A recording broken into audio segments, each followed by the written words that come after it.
Yui tsaka Kalea. parang relax lang eh. Okay, ayan na. Sabi ni Carl TC, hindi, wala magre-relax dito. Papasok, Spida. Gagamitin yung nag-defying beats, pero makakatakas si Carlito. Ngayon naman si Sanford ay Tayo pagong for this game. Pero nakapuha sa mga players ng TNC, parang hindi yata palalapitin Ayan na, Feather Nurse ang iginamit. Ito yung laso na ginagamit sa kanila pabalik. Yawi. Ayan! Yawi nag-aabang ng Sipa at nabitaw ng implosion ay magagamit ba ni Johnny J? Pay! Pero si Jim Martisi ay namatay, nakadalawa. Game ang kailangan lang nila isipin is tumataba din naman yung Hayabusa tsaka yung Haret. Oh, Walang pure pa yan! Pero si Benny Cute ay pinuntahan doon sa may madalikuran! Nasalo niya yung shadow kill! Ngayon may nagkasalubong si Timar, si Carl. Gagamitin yung Feather simula kay Lancy. Pero nagkasalubong din! Mamamatay na si Carlito! Side dito ay atras din!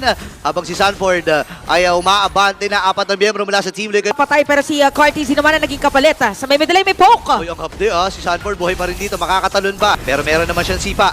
Aawot ba dito si Cartesi versus Turtle dahil kalahati na nga lang ang buhay? Naku, aabutan pa nga! At siya pa nagwagi doon sa retry battle na yun. Mamamatay si Saida. Same with Yawi. Dalawa kagad dapat tumabang si Sanford. Nakababad na sa mga miyembro ng TNC Pro Team. Gagamitin yung Feather Strike. Hindi na nga kasi si Sanford nakakuha din.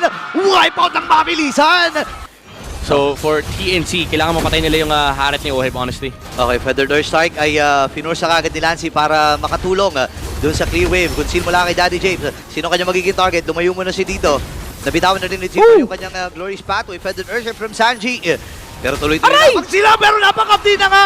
Ramdam na ramdam yung Holy Crystal, ladies and gentlemen. Mula dito kay Oheb. Diretso ata sila doon sa may top lane. Meron pang minion sa gitna. Okay, 15 seconds bago mabuhay dito si 3 Martisi pero kompleto. At nagmamarch siya ngayon ng TLPH. Meron pa silang minion wave dito sa may gitna pero may lalabas din naman para dito sa TNC!